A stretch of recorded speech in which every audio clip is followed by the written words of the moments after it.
যারা প্রথমবার বাইরে আসার চিন্তা ভাবনা করতেছেন তাদের জন্য সতর্কবার্তা হলো যে অনেকে প্রথমে পাসপোর্ট করার ক্ষেত্রে পাসপোর্টে খরচ করে ফেলে, না জেনে প্রথমত অনেকগুলো টাকা খরচ করে ফেলে। পাসপোর্ট করার নিয়ম হচ্ছে আপনার নিকটস্থ পাসপোর্ট অফিসে যাবেন, যাওয়ার পরে ওখান থেকে একটা ফর্ম নেবেন। ফর্ম নিয়ে ওই ফর্মটা আপনি নিজে পূরণ করবেন। পূরণ করে যা যা লাগে সব কিছু ডিটেলস দেবেন। দেওয়ার পরবর্তীতে আপনি আপনার নিকটস্থ ব্যাংকে যেয়ে ব্যাংক ড্রাইভ করবেন।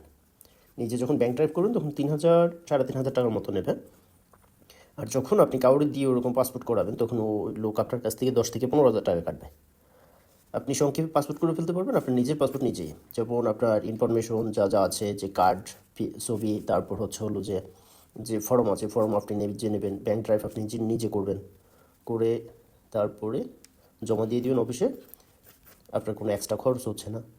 যেখানে আপনার 10-15,000 টাকা খরচ হবে ওখানে আপনি 5,000 টাকার মধ্যে সারতে পারবেন। তো আমরা বাহিরে আসার আগে কী করি, কিছু কিছু ক্ষেত্রে একদম উত্তেজিত হয়ে যাই, যেরকম পাসপোর্ট ইমার্জেন্সি বের করে ফেলবো, ভিসা চলে আসবে, বাইরে চলে যাবো। ঠিক আছে, তো এখান থেকে সতর্ক থাকতে হবে। আমরা যখন একটা কাজ করব সেটা অবশ্যই সতর্কভাবে করতে হবে। বাইরে আসার ক্ষেত্রে যদি আপনি অতিরিক্ত টাকা খরচ করে ফেলেন, এখানে এসেও অতটা কিছু করতে পারবেন না। সব কিছু হিসাবের মধ্যে রাখা ভালো। বেশি উত্তেজিত কিংবা বেশি চালাকি করা ভালো না। যে জিনিস যত সহজে পাওয়া যায় ওই জিনিস তত সহজেই হারিয়ে যায়। ঠিক আছে, তো এটা মাথায় রাখবেন। আপনারা যা করেন অবশ্য বুঝে ভেবে চিন্তে করবেন, কেননা এই যেই সমস্যাগুলো হচ্ছে, এক লোক বলে যে আমি পাসপোর্ট করতে গেছি, পাসপোর্ট প্রতারকের হাতে পড়ছে, ওখান থেকে আমার পাসপোর্ট করতে প্রায় 18,000 টাকা গেছে। তো দেখেন, আপনার 18,000 টাকা কেন যাবেন? আপনি নিজে যদি হিসাব করে চলেন তাহলে 18,000 টাকা যাওয়ার কথা না তো। আপনি যেখানে 5,000 টাকায় পাসপোর্ট কমপ্লিট হবে, বর্তমানে যেই পাসপোর্ট আছে ওই পাসপোর্ট 5,000 টাকায় কমপ্লিট হবে, আপনি ওখানে 18,000 টাকা দিচ্ছেন। কারণ আপনি নতুন কিংবা বুঝতে পারেননি কীভাবে করবেন। যখন আপনি আস্তে ধীরে পাসপোর্ট করতে পারতেন, সবার কাছ থেকে জানতেন, তখন আপনার এত টাকা খরচ হতো না। যে বিশেষ ক্ষেত্রে আমরা দেখা যায় যে কোনো কাজ করার আগে ভাবি যে নিজেই চালাক, নিজেই সব কিছু করে ফেলবো অতি তাড়াতাড়ি। ঠিক আছে, কিন্তু বিষয়গুলো এরকম না। সবগুলো কাজের একটা সিস্টেম আছে। যেরকম আপনি পাসপোর্ট করার ক্ষেত্রে জানতে হবে, তারপরে পাসপোর্ট জমা দিতে হবে, নিজে ফাইল পূরণ করতে হবে। ঠিক আছে, তখন আর ভুল হবে না। আপনি অন্য দিয়ে পাসপোর্ট করাবেন, 15,000 টাকা কন্ট্যাক্ট করবেন, ওই লোক একটা ভুল করে বসে আছে, আবার আপনার কাছ থেকে টাকা নেবে। ওদের বিশেষ করে ব্যবসায়ীটা যারা ওরকম পাসপোর্ট অফিসের পাশে থাকে, ও তো চায় যে ওরকম কাস্টমার ধরুক, ওদের কাছ থেকে টাকা নেই, ওরা চাই এরকম কিছু। ঠিক আছে, তো এই ক্ষেত্রে সবাই সতর্ক থাকবেন। আর বাহিরে আসার আগে যে হুটহাট কিছু করা, দালালের খপ্পরে পড়া, বিশেষ করে দালালের খপ্পরে পড়বেন না। যারাই বাহিরে আসতেছে শুনতেছি এক একজনের এক এক সমস্যা ফেস করছে। কারণ যে আপনি যখন দালালের খপ্পরে পড়বেন তখন আপনার প্রথমত টাকা যাবে, দ্বিতীয়ত আপনি কিছু বলতেও পারবেন না। কারণ যে দালাল আপনার কাছ থেকে টাকা নেবে, ও কাজ কিন্তু ওরকম সঠিকভাবে করবে না। ও চাইবে যে আরও আপনার কাছ থেকে টাকা নেওয়ার জন্য।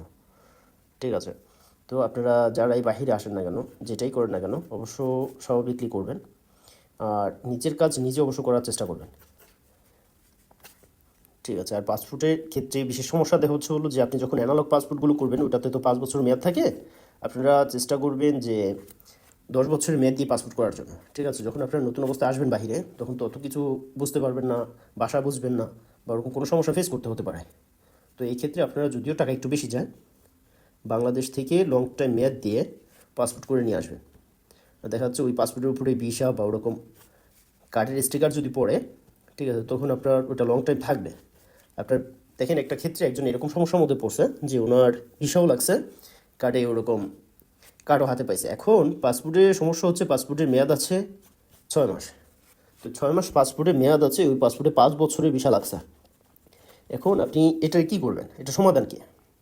এটা যদি সমাধান করতে হয় তাহলে ডাবল খরচ হবে। প্রথমত টাকা যাবে, দ্বিতীয়ত সময় যাবে, তৃতীয়ত আপনার কাজটা অতটা গুরুত্ব দিয়ে করবে না। ঠিক আছে, এই ক্ষেত্রে আপনারা একটু সতর্কভাবে কাজ করবেন। যখনই একটা কাজ করেন ভেবেচিন্তে কাজ করেন যে এতগুলো টাকা খরচ করতেছি, ভিসা এত টাকা দিয়ে ভিসা করতেছি বা ওরকম কার্ড নিতেছি। ঠিক আছে, এখন যদি আমার আসল জিনিসই ওরকম মেয়াদ না থাকে তাহলে আমি ভিসা আকামা এগুলো দিয়ে কী করবো? এগুলো অবশ্য কোনো কাজে আসবে না। তো এই ক্ষেত্রে আপনারা একটু সতর্ক থাকবেন। ঠিক আছে, আর এই কাজগুলো ভালোভাবে করার চেষ্টা করবেন। এরকম সমস্যা কিন্তু অনেক ফেস করতে হচ্ছে। আর যে আপনারা যারা এই যে মেয়াদ শেষ হয়ে গেছে, পাসপোর্ট কিংবা ওরকম ভিসার মেয়াদ শেষ হয়ে গেছে, তারা অল্পতেই ওরকম পাসপোর্টের মেয়াদ ভিসার মেয়াদ বাড়িয়ে নিতে পারবেন। ওখানে বেশি টাকা খরচ হবে না। জানার মধ্যে ওরকম 2800